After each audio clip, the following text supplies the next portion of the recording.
Hello, and thank you for tuning in. You're tuned into the Dr. Sheila Show, and I'm so glad that you're watching today because we have an amazing guest, we have an amazing topic, and as you know, it's my goal to make sure that I bring you educational information, insight, and just to be able to uplift you and bring you valuable information that's going to help you reach your next level or whatever your goals are in life. So today we're going to talk about, the risks, why businesses fail.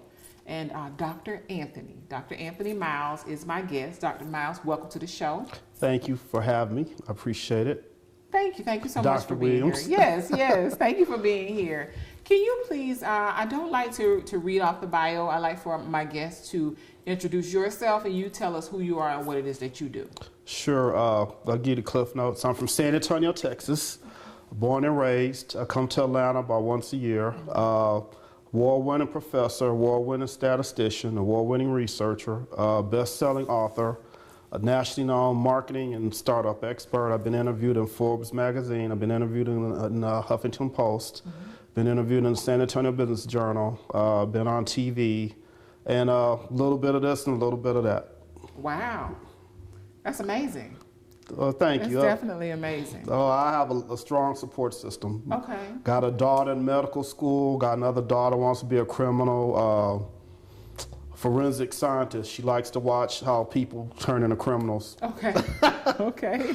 And that's my story, and I'm sticking to it. Okay. There's nothing wrong with that. Nothing wrong with that. So I'm glad that you talked about all of these accolades that you have. Is definitely you have a lot of accomplishments.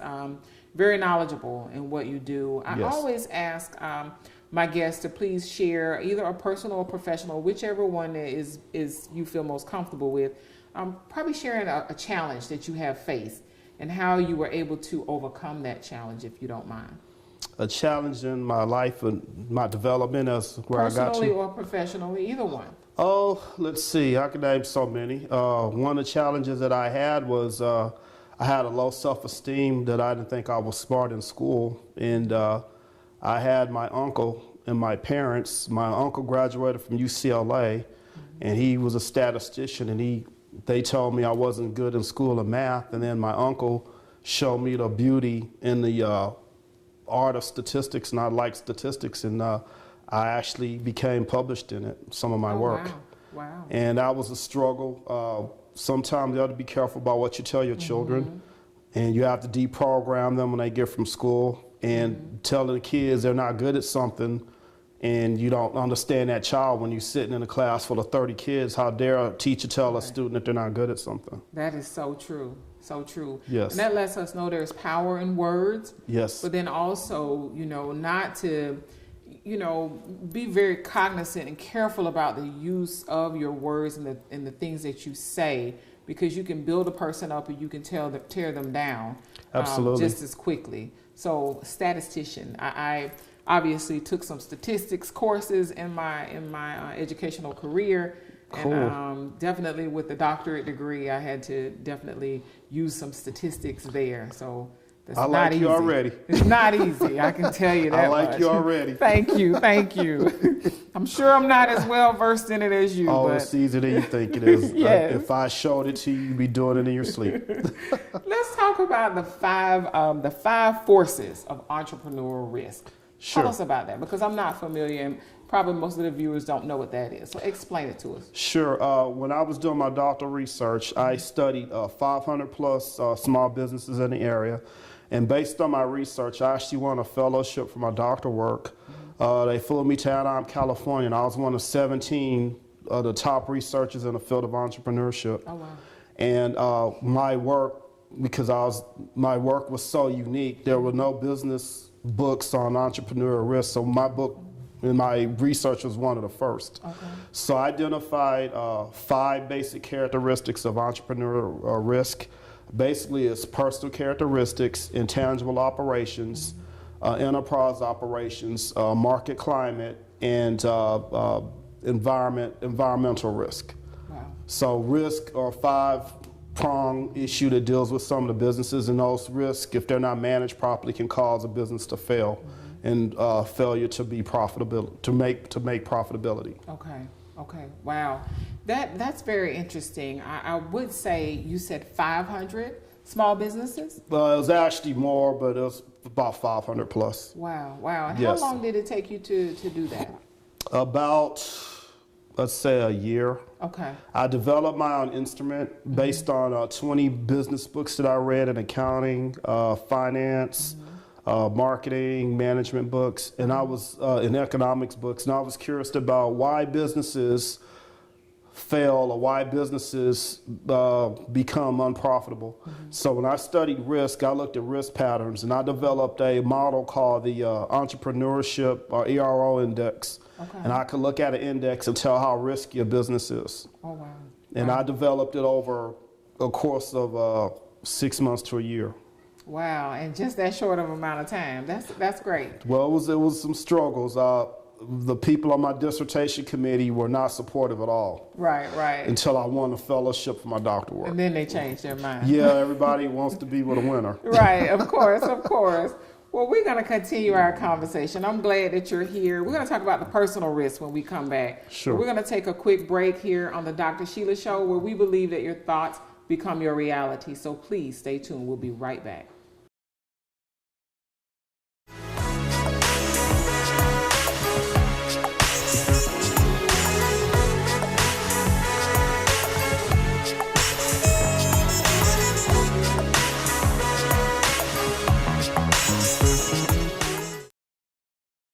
Hello and welcome back. You're tuned into the Dr. Sheila Show. I'm so glad that you're watching today.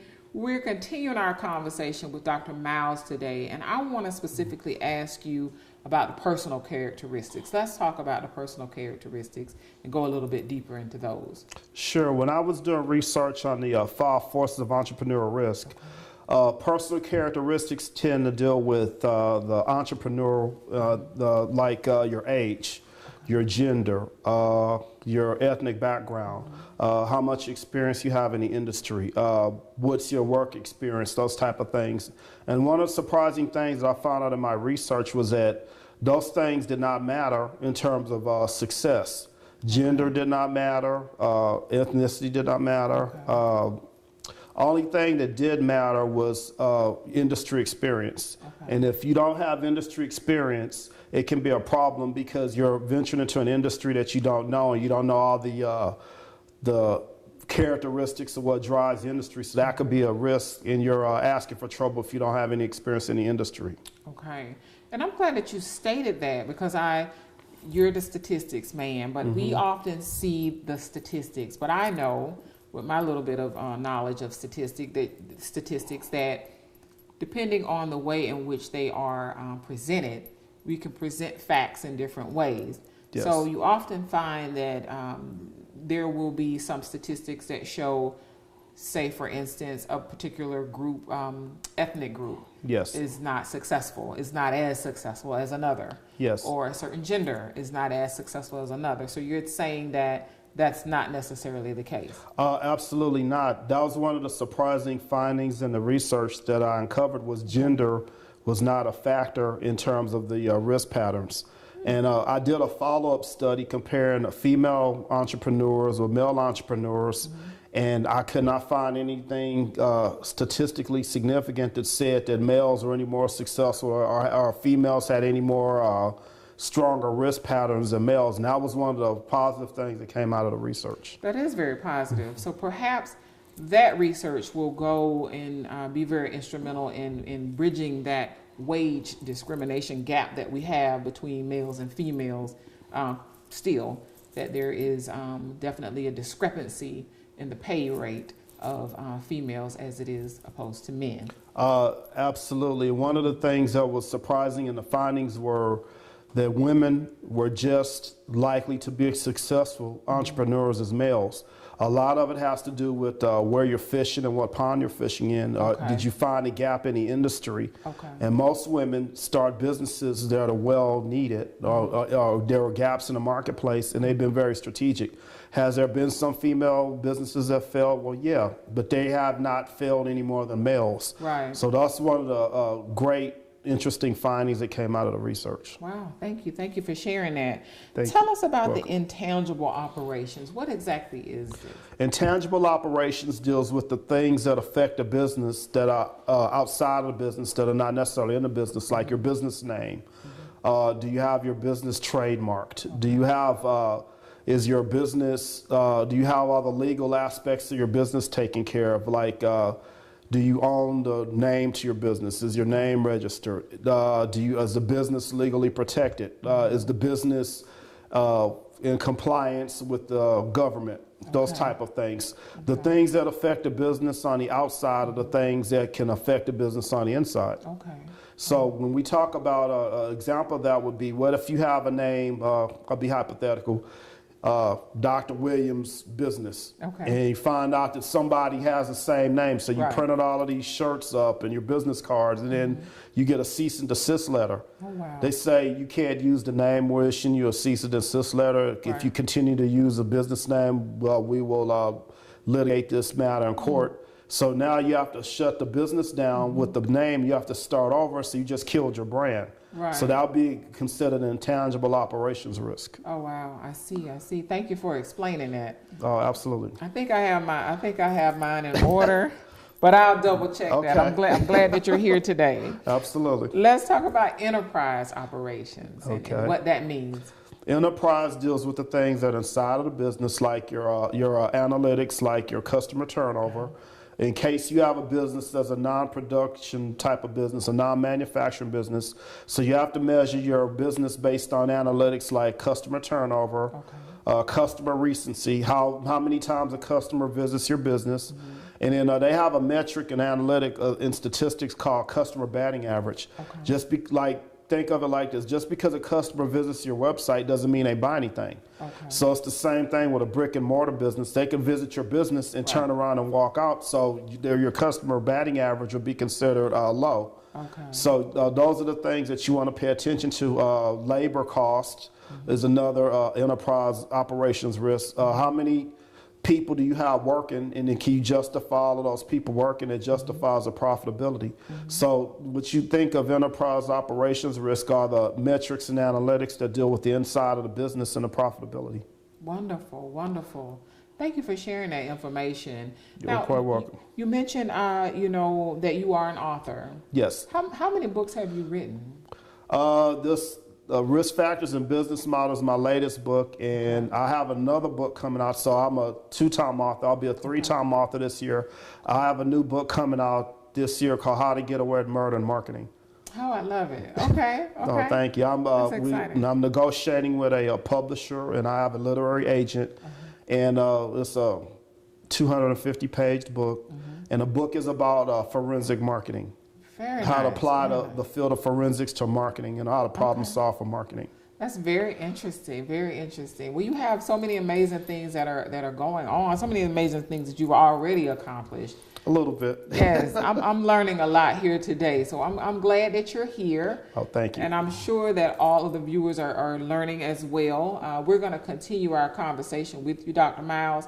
And here on the Dr. Sheila Show, where we believe that your thoughts become your reality, I want you to please stay tuned. We'll take a quick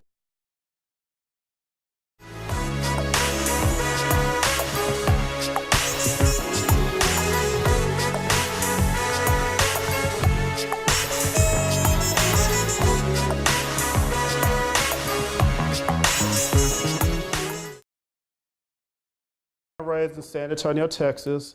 My grandfather was famous. My grandfather was John Mule Miles. My grandfather played the Negro Baseball League. He was invited to Obama's inauguration in his first term, and my grandfather's a celebrity in the family. My family is known for famous athletes. I'm not athletic, obviously. I'm the shortest. My little brother's 6'10". My other brother's 6'5", and I'm the shortest. I think that life has an irony to it. I was dealt the wrong end of the cards, but I have 2 daughters. My father set a record at St. Mary's University. Robert Reed at the Houston Rockets broke my dad's scoring record. So athletes in my family. Grew up, I started studying music. I was a lead guitarist for a heavy metal band. My hair used to be to right here. We were supposed to get a record deal, and life happens. My parents made me go to college. I told them that I wanted to be an artist, so I got the dream deferred. So my dad talked about me every day when I had a jerry curl. So I had to cut my hair, and I had to give up my dreams of being a musician. Went from there, I went to UTSA in San Antonio, University of Texas, San Antonio, and I studied marketing. And I put myself through college. My dad sat me down and said that he couldn't put all of us through college, so I had to pay my way through college. So that was a motivational speech within itself. Put myself through college, and then I learned retailing. I learned the craft of marketing. I got recruited when I graduated from UTSA. I studied real estate in Baltimore, Maryland. I studied foreclosure. I studied real estate. I studied real estate finance. I used to be a loan officer. I used to have to work collections. I used to repo people's cars. That was fun. Learn about the finance industry. Went from the finance industry to the banking industry. So I used to be a loan officer with the bank, and then I went from there and I started my own business. Then I was executive director of a nonprofit that dealt with ex-cons, people that were miscreants in society. And I learned a lot about things, and I had a daughter. I never wanted to be a parent. I never thought I would get married. Never wanted to be a parent, and now I got blessed with 2 daughters. My daughter's in medical school at Xavier University. She made the honor roll, the dean's list again, so they gave her extra $3,000, so she didn't kick any of that money back to me, but I'll send her an invoice later. Have another daughter that's getting ready to be a forensic psychologist, and both of my daughters won scholarships for their SAT scores, and I'm just blessed to pass the lineage on to them from my family, and I came from a good family. I probably got a little bit more whoopings than I needed. Probably got abused.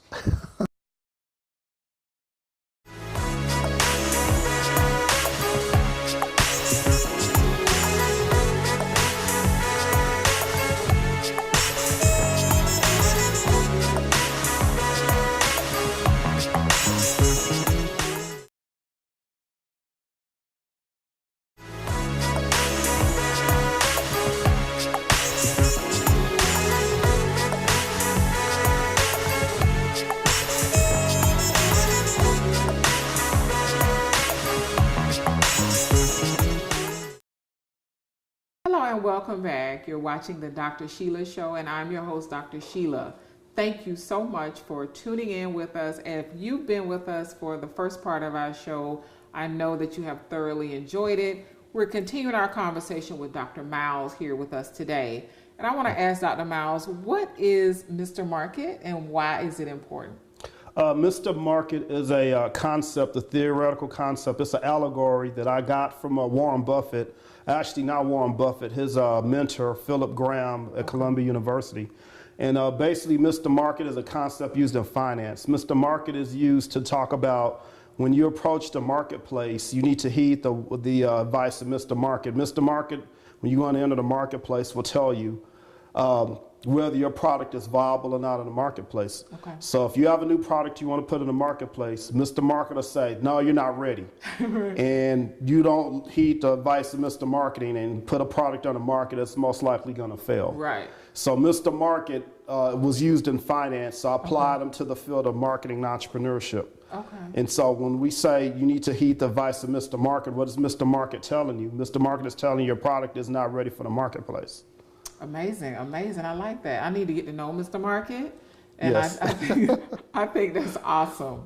Can I ask you, what is this quote that you have? What's this famous quote that you have, and kind of tell us how it came to fruition and what it all means?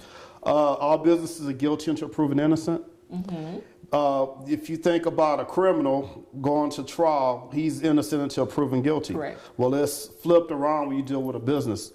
All businesses are subject to failure until they prove their worth in the marketplace, till they prove that they're profitable and can be made a profitable business in the marketplace. So that's why all businesses are guilty until proven innocent. All are guilty until proven innocent. I like it. I like it.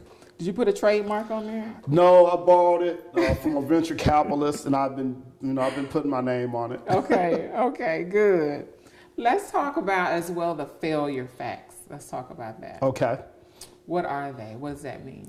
Failure factors. Failure factors. Those are the things that lead up to some of the other factors when a business fails, like poor management, poor money management controls, poor customer support, poor staffing, hiring people that are unqualified. Like you need to follow the holy trinity of a business. You need to have a banker, a CPA, and an accountant. The ABC, or attorney, banker, and CPA. Okay. And those are the three people of the Holy Trinity that's going to make your business compliant with the government. Right.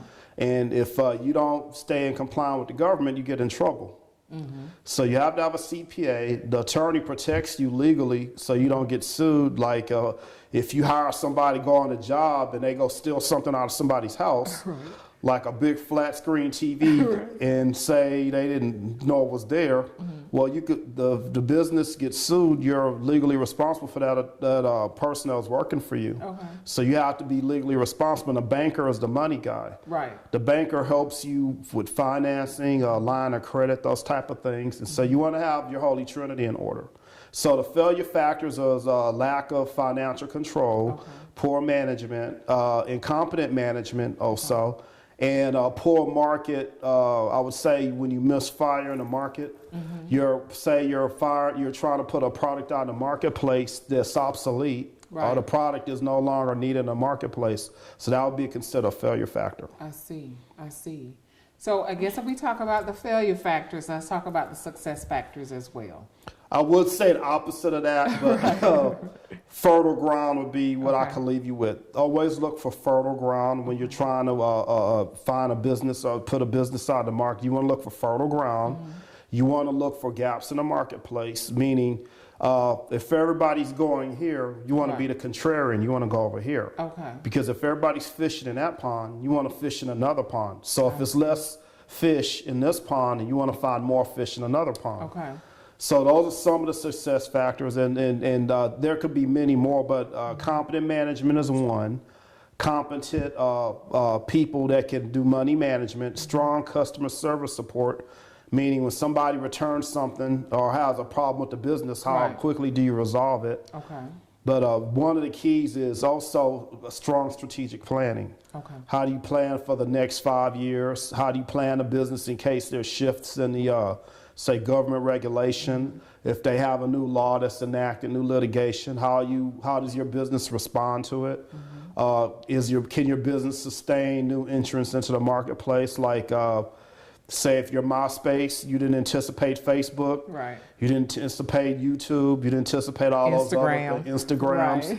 So the business has to reinvent itself at least every 5 years. Okay, every 5 years. Every 5 years. You have to reinvent yourself to your customers, because customers now are not customer loyal. Right. Customers jump ship from value or price. Right. And people shop on the basis of two things when they're in business. They shop on the basis of price and the basis of value. Like why do some people shop at Walmart and some people shop at Neiman Marcus? Right. People shop at Walmart because it's on the basis of price. People shop at Neiman Marcus because it's value. If I buy a computer from Neiman Marcus, I know they have a strong customer support mechanism. However, if I buy a computer from Walmart, I'm going to get what I get. I'm going to get the bottom rung of computers, and the keyboards might start breaking up, or some things might not work. So we have to be careful. Are we shopping on the basis of value? Or are we shopping on the basis of price? I see. That totally makes sense. Thank you. You're quite welcome. I want to know what are some of the things that you're currently working on, and what can we expect from you in the future? Currently working on, don't know if I should say this, I might get kidnapped. I'm working on a $300 million project to do business economic development in Haiti. Okay. And amazing. Yes, I'm working on a partner with that. I'm working on some other venture capital things. Obviously, I got my book coming out, and I'm doing some things with my daughter. Okay. And I forgot to mention this. I'm a 5-time winner of Best Research and Marketing with the Academy of Business Research. Oh, wow. And I'm presenting again in New Orleans this March, and we're Okay. doing it on. We're doing some research on Shark Tank. Really? Yeah, we did 6 focus groups on Shark Tank, Okay. and we did some statistical analyses, and I think you'll find them interesting. Very, very nice. Very impressive. You are doing amazing things. I don't know how A you little could bit. forget that last little tidbit. How did you A little forget bit, that? a little bit. Right. That's a lot, and that's amazing. I'm so glad that you're here. Thank you I'm for glad having me. that I you really have appreciate shared it. with our viewers today. Thank you. Of course. So I'm going to charge you with continuing to do all of the things that you're doing and then more, because I know that you have But I'm more. just blessed to be in your presence, and don't be impressed what I do. If I can do it, you can do it. Okay, I'm gonna take that for your word. I'm gonna take that. So thank you so much. I appreciate Thank it, you for Dr. having me. I Miles. appreciate it. Yes, of course. And thank you to all of the viewers for tuning in here to the Dr. Sheila Show, where we believe that your thoughts become your reality. Enjoy the rest of your day.